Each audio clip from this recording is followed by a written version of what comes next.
Well, good afternoon, folks, if it's you're watching now live, or good evening, good morning, whenever you happen to be watching. Thanks for joining us. Today on the Ultimate or Unified Solution, we're going to talk again with Fitzroy Sterling. Now, Fitz and I have been chatting now for some months together. My education on Magna Carta 1215 is born entirely from his knowledge and a couple of other people who I have cross-referenced things with and talked with about many of the different philosophies and some of the very different ideas that will come out by your true understanding of Magna Carta 1215. Now, we did a thing on trial by jury recently, and a few questions were raised. A lot of people said some wonderful stuff, but a few questions were raised about exactly where we were getting our information from and where Fitz really fits into all of this. A lot of people have some ideas on Fitz's education, where he learned what he learned and how he imparts it. He clearly is a teacher. He's certainly very well educated. So it's my very great pleasure to welcome him again to the Unified Solution, Fitzroy Sterling. How are you, my friend? I'm wonderful, actually. So yeah, I'm really looking forward to helping answer some questions, because obviously people are quite curious. They want to know the credibility of where information comes from. So I'm more than happy to get into that and to divulge where I've learnt what I've learnt. Yes, well, it's a number of questions have come to light. People are assuming many things about you. So would you like to start with a little bit of a history on yourself? Can I ask the first question? Are you a lawyer? Well, that's a wonderful question. I love that question, because I get asked that quite often, actually. First, one has to understand what a lawyer is before we can qualify that question. So a lawyer is someone who's trained in the legal world, which has got nothing to do with law. So I definitely am not a lawyer. I can tell you that for sure. So anyone who understands what the word legal means in the actual the legal definition, should I say, of the word legal, it actually means the undoing of God's law. So I'm definitely not one of those. I beg your pardon. I'm just trying to set up our other link so I could make sure that we were actually going to air. So, yeah, so you're definitely not a lawyer, but your education has come. Well, where did the education first begin? Because you have a wealth of knowledge. Is this something you've been studying through life, all your life? So specifically the Magna Carta information I started digging into in 2020. However, that's only a portion of what I've been learning through the course of, obviously, my time on this planet. So it all sort of just locks in together, because everything I was driven to learn all had to do with the same thing, and that is, our liberties, basically. I was always driven to, want to find out how it is that we don't have the liberties that we actually innately seek, and it doesn't overlap in our day life. So it's all really been linked anyway. Just in 2020, it sort of just accelerated the process for me in a way that wouldn't have happened if we weren't under this current structure that we're going through right now. So yeah, in 2020, when I saw the first lockdown in Italy, I knew straight away this was a hostile takeover. Straight away, my gut was telling me, okay, this has just been accelerated beyond belief now. I just didn't know how it was being done. That was the only thing. I didn't know the specifics. And so then, obviously being curious, I started researching, and one link led to another. And then I came, thankfully, up, the Magna Carta came across my field of vision, and it started really locking in piece by piece. At the same time, I had a lot of other stuff to do with the whole free man of the land and all the other common law court sort of groups and all the traps that they've been unfortunately falling into. I needed to fall into them as well, and then see where the dead ends were. And then the only place that kept the path open was the 1215 Magna Carta. There was never a block there. There was always an open path. So I just naturally just followed the path that was open, and that's where I've come to today. Okay, so let me try and understand. When you say there was a path that was always open, people might find that sort of wording a little difficult to understand. So can you flesh that out a bit for us? When you say you were using the current system, or you'd tried the other systems, and there are a myriad of other common law practitioners, for the want of a better term, out there at the moment, Um, how do you define there was always a way forward using Magna Carta 1215? Oh, because it's basically just the whole thing is based around natural justice, that which is innate inside us, that which exists in nature.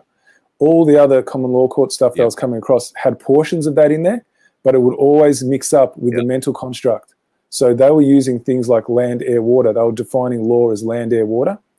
And that never made sense to me because, you know, the air, if you understand what air is, that's ecclesiastical law. Well, that doesn't exist up in the air. You can't jump up in the air and find ecclesiastical law up there. You can't find it in nature.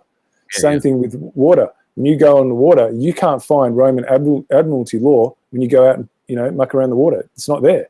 It's all a mind construct. So, but the Magna Carta wasn't. It was actually provable and verifiable in nature. So anything to do with law has to be verifiable in the world we actually live in, not in our minds. And so that was the difference. One was a belief system, and one was one that was provable and verifiable. So that's what I mean by the path was always open there. How long has the fight been? Clearly, you've, and it is a fight. When you come up against other common law practitioners, do you find yourself forever either under attack or having to defend yourself in some way and your arguments?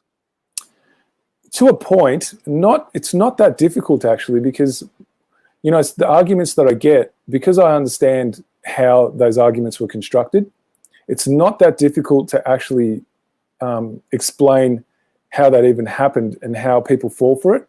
So I haven't really had a situation where I haven't been able to explain any argument that's been thrown at me as to why the Magna Carta is a relic or why it's invalid. I still haven't come across a situation where I've not been able to explain why that's not true and why it's still the case. So it's usually the other people on their end that they're the ones that usually end up getting stuck with their argument, not so much with mine, because everything I'm basing my knowledge on is provable and verifiable. It's not based on a belief, where unfortunately theirs is, and they're not aware of it. And so what I ended up doing, I actually ended up creating definitions for the difference between knowledge and belief.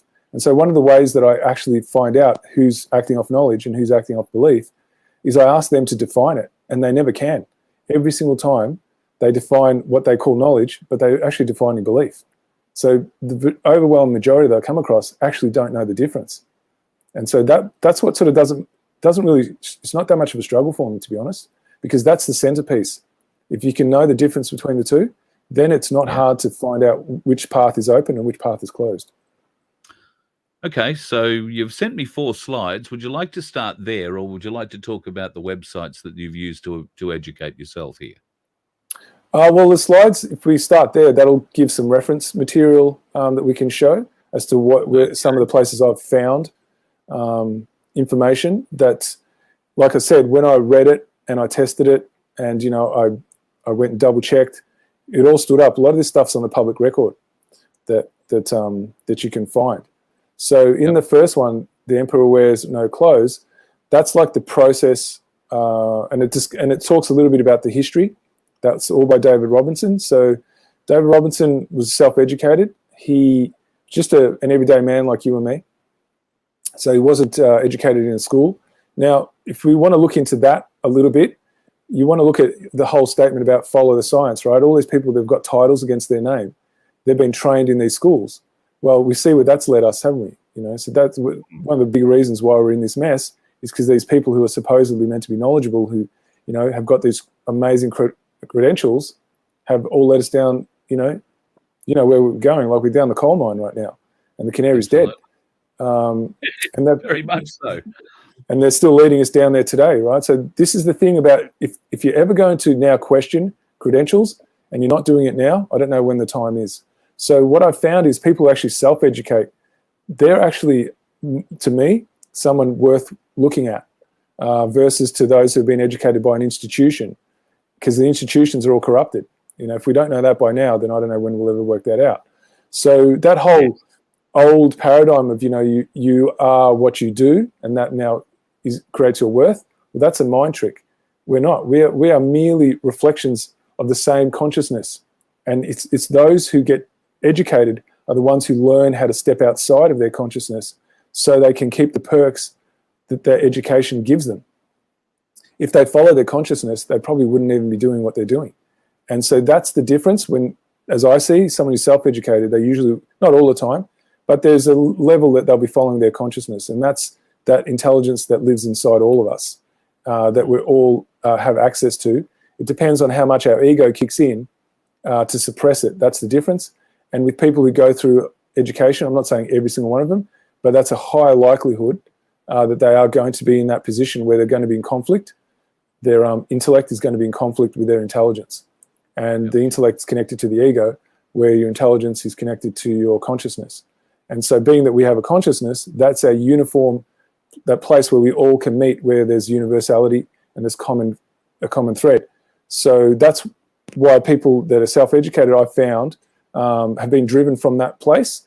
And so I found that information was dropping a lot easier for me than those who were coming at it, with these titles, because it just didn't sit the same. And so I used that level of access to my consciousness to help, guide what sounded to me as it had validity. And then when I tested it, I couldn't fault it.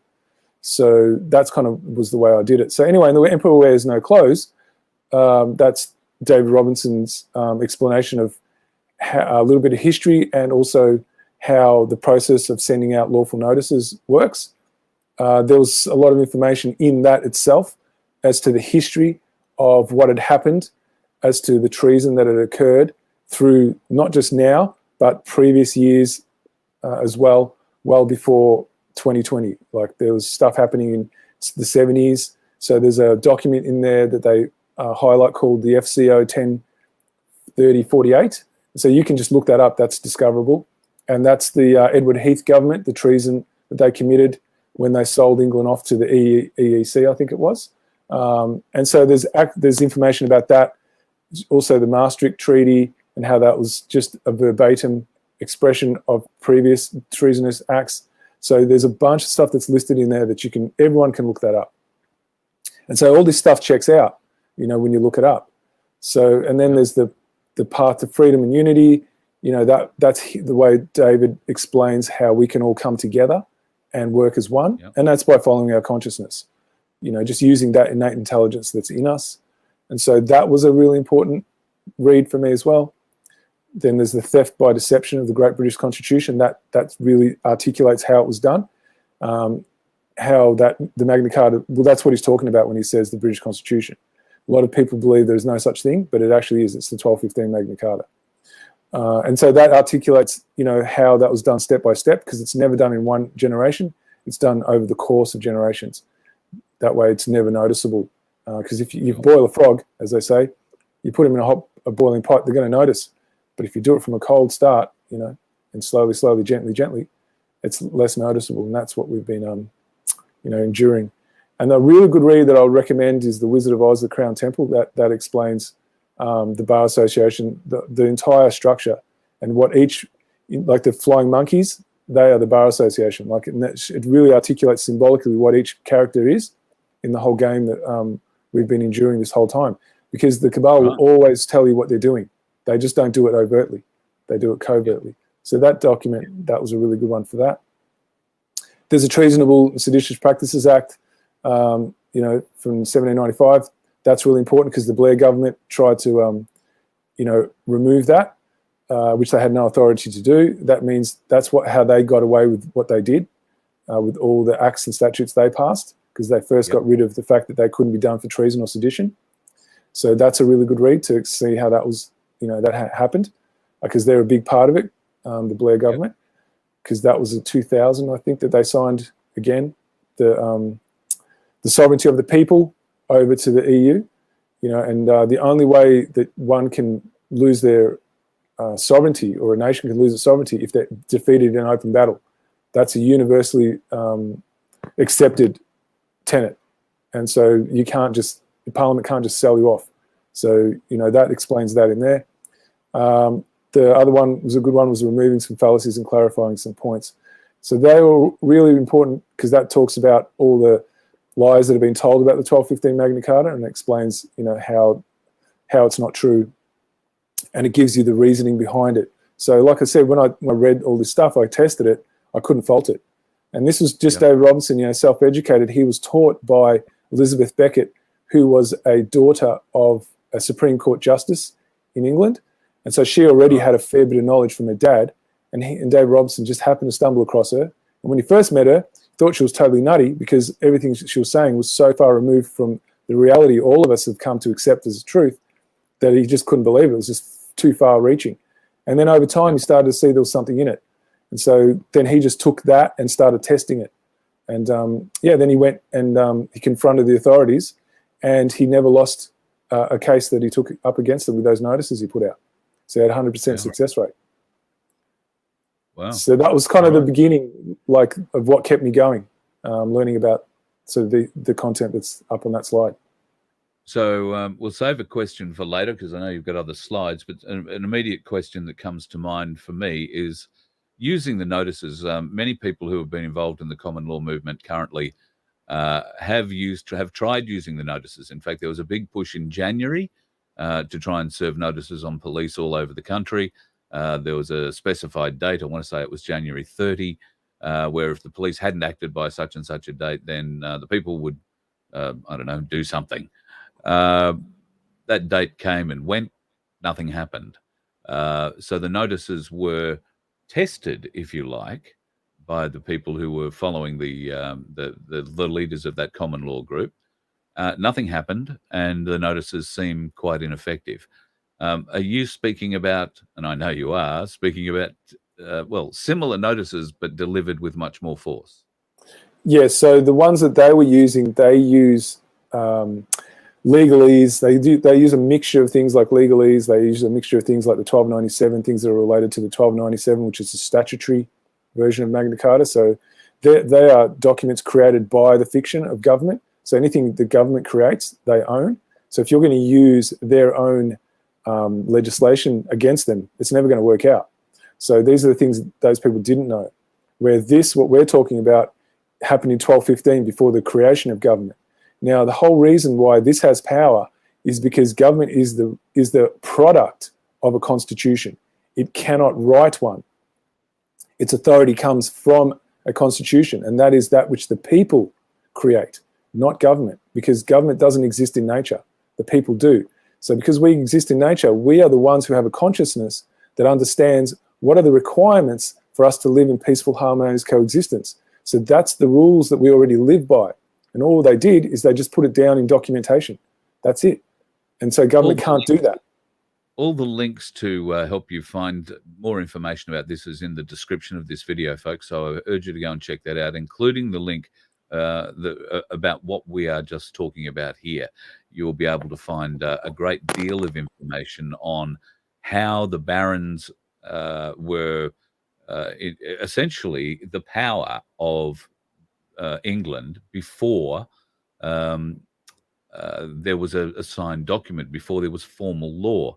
The king, if you like, was the sovereign, elected sovereign, although these were feudal times. So this is a feudal king we're talking about, Fitz. So you raised and educated me a new point on that just the other day. Do you want to explain that before we go much further? This goes to the argument that the King John was forced to submit to Magna Carta 1215, which really wasn't the case at all. Yeah, so because he was one of them, that's how they elected someone to be in that office of sovereign. So he was one of them. So his power came from them. There was about 300 or so around the country. And so they were the landholders, that they had their own armies, etc. So he was bound by his coronation oath, which was the law of the land. And that was to uphold the rights of the people. So that's do no harm, cause no loss, keep the peace, commit no fraud. That's all he had the authority to do. Now, he was doing something far worse than that. Like, he had a band of mercenaries that were actually acting well outside the grant of that authority that he was given. And that was a well-established tradition throughout the whole of England, right, through the Saxon kings. They'd already had that going. They just never had a document. It was just like tribes, how they pass it down through their stories. Well, it's the same thing. People just knew that that's how we live because that's the way society functioned. So they didn't have this idea that they needed to write it down. But he made it so horrific that even his peers went, this is too far. Like now, if you keep going like this, there's going to be no existence for even them. You know, their livelihood was challenged. So they had to pull him in and say, you know, you want your job, you need to uphold the laws of the land as we've been living for centuries. You don't get to just go outside it. Because he was cutting people's tongues. He was having people cutting people's tongues out, gouging their eyes, cutting off their ears.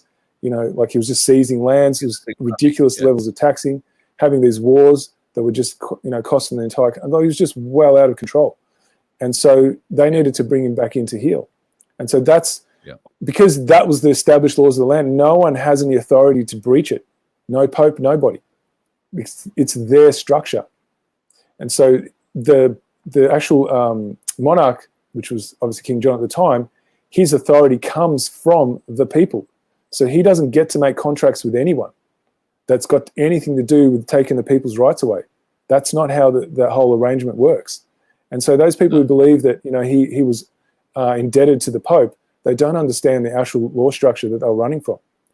Because it's just like someone else you've never met shows up to your house and says to you, I'm going to annul the marriage between you and your wife because I can. Now, how many people are willing to accept that? Well, that's if you accept that, then you accept the Pope argument. Yeah, there's probably quite a few fellas who might accept that argument from time to time. But I'm sure if it actually push came to shove and somebody turned up at the doorstep, they'd probably punch him in the mouth before accepting the offer. Let's move on. What's on the next slide? The validity of the Magna Carta 1215 by the new Chartist movement. I've had a little bit of a look through both the website and quite a number of the resources available on that site. It is fascinating reading. Yeah, well, that articulates some of the things I just said a moment ago about King John and the whole structure of, you know, the way the law of the land works and how that was just part of the traditions and customs the people already lived by. And then they obviously got to a point where they needed to, you know, put it down in some kind of provable fashion. That's like a lot of tribes from all the countries that have been colonized, they never had that, so they couldn't actually prove it. That's where the Magna Carta is different. This is the only one on the planet where they've got it proved, you know, and verified, because that's how law works. You need to be able to verify. It's not just your opinion. And so that's why that's one of the most powerful documents on the planet. And that's why it's the grandfather of a lot of other constitutions, which aren't real constitutions, actually, by the way. But they all draw from that. So yeah, that's a really good read if anyone's interested to look that one up. The definitive classic work on annulment by jury. Now, I haven't read this one, Lysander Spooner. Yeah, so that you'll find on democracydefined.org, and that really, and it's an American site too. So they speak about the Magna Carta like it's all about the Magna Carta and how the U.S. Constitution is all connected to it. So a lot of people think that the U.S. Constitution is its own. No, it's actually all connected to the 1215 Magna Carta. And very few people know that. Like all of the tenets that they run off, that they're supposed to anyway, they run the same way we do now, but they were supposed to have all come from the Magna Carta. Now, William Penn, he's the founding father of Pennsylvania. Now, there's a famous court case that's actually enshrined. I think it's carved in stone at the Old Bailey out in London, where he was acquitted by a jury of 12 for I think it was a freedom of speech issue. And him and William Mead, they were both accused, and the trial by jury acquitted them. Now, if America's got nothing to do with the 1215 Magna Carta, why is Pennsylvania named after him? Like, you've got to start seeing the links here. You know, so this means that their traditions and customs have been brought into the USA, so that's a link. You know, when I say USA, I don't actually mean the corporation. I mean, you know, United States of America, as far as all the states uniting together. So that shows that even the USA is still bound by the 1215 Magna Carta. Okay, and the final slide, Democracy Defined. Now, I've been through this website quite a lot. Anybody who is traveling down the 1215 path is going to spend a lot of time here. You've outlined, one particular bloke here whose name I have absolutely no idea how to pronounce, but this is where we gain our truths about trial by jury and how it came into life, really, isn't it? Yeah, like the real sort of nitty gritty of how trial by jury was taken from the people and why it was necessary, it really outlines it. Like there's a really good article or essay. It's called "The Tragedy and Treason of the 1689 Bill of Rights." Now, a lot of people won't understand how that's connected to Australia or America, but if you read this, it'll all be clear to you. And because this all predates both those so-called constitutions, what happened in 1689. And the American president's structure, the structure of the presidency, even though people think it's an entirely different system, it's not. They have a head of state just like we do in a monarchy. The only difference is that it's titled president, where in a monarchy it's titled a monarch. The structure is exactly the same. Yeah. They have the power of veto. What they call veto in America, we call dissent or assent. So, you know, that's the difference. But it's the same structure. They stand over the legislature, and, you know, the legislature is responsible to them. And they're responsible to the people through their coronation oath if you're a monarch, or their inauguration, the oath they take under inauguration if you're the president. So the system's virtually a replica of each other. So it's not really that different. It's just that we haven't been taught that, that's all. And so that's kind of why you'll find a lot of information on that site that's to do with Magna Carta, because it's pretty much the same thing. They just won't tell you that because they don't want you to know that. They'll get you to think that the USA has its own separate constitution that the founding fathers put together.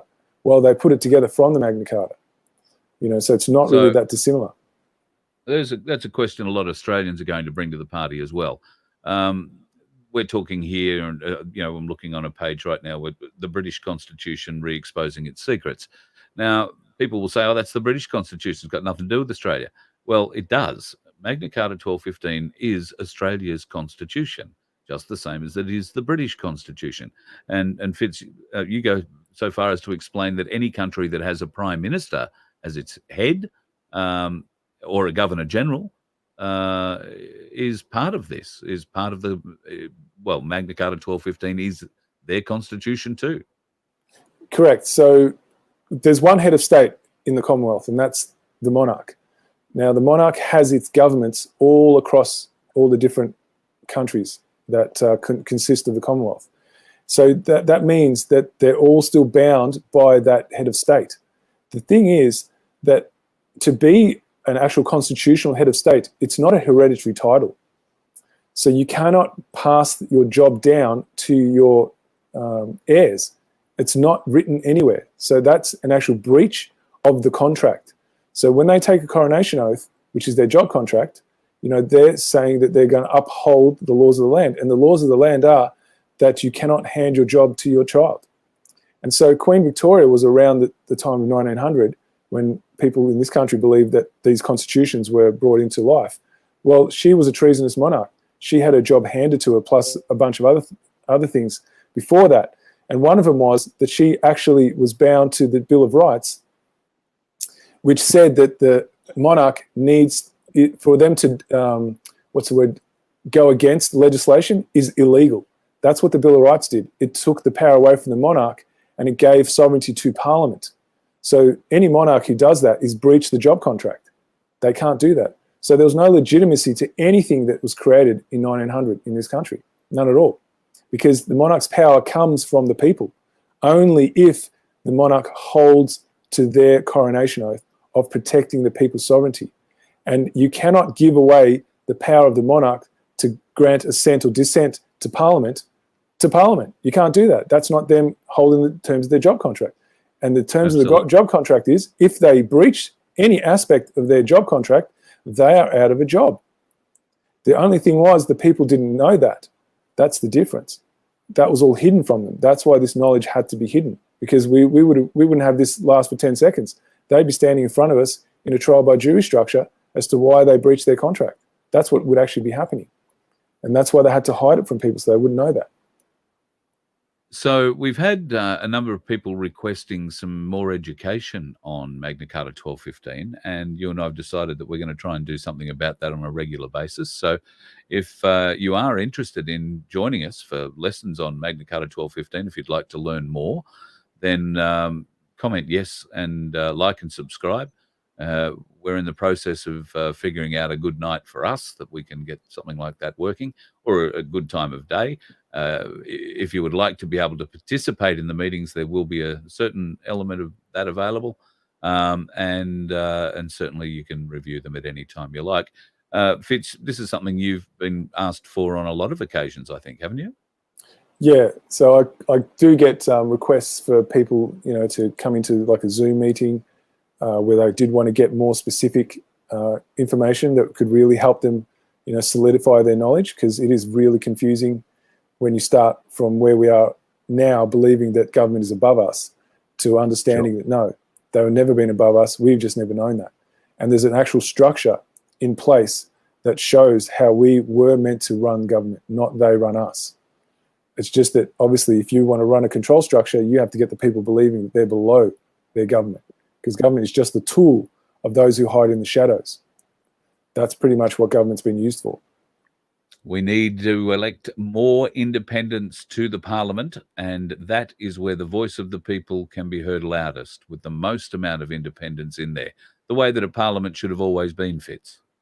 Well, yeah, it was meant to be, you're an individual representative, not part of any sort of other structure. However, at the same time, I do want to point out that if we were having our actual security mechanism in place, that's being tried by jury, it would be irrelevant whether there was a party or not, because everything would be tested through the jury. And so you wouldn't find the political parties would even exist, because there'd be no benefit for them to even exist. We would just have a bunch of representatives from our individual area who are actually the voice of the people, because they'd be too afraid to do anything else. So that statement by Don Chipp, keep the bastards honest, well, trial by jury is that. That's one thing he never told us. He never told us, you know what, there's only one way to keep the bastards honest, and that's through trial by jury, and we don't have that. So, he only told us half the story. Well, let's hope some people want to come along and learn a bit more about it like I did. That'd be great. Look forward to it. If you want to come along and learn more about Magna Carta 1215, put yes in the comments, and we'll get back to you with a time, date, and place where we'll kick off with lesson 1. I hope you have got your teaching hat ready. Yeah, well, it sort of seems to just be on me permanently, I'm afraid. So yeah, it's just there now. So anytime I get asked a question, if you're ready for a flow of information, then yep, you're more than welcome to show up, because that's what you're going to get. Brilliant. All right, Fitzroy Sterling, thanks very much for taking the time today to explain where you get your knowledge from and how you're happy to impart it. It's my pleasure. I look forward to doing more of this in the future. Cheers, mate. Bye, mate.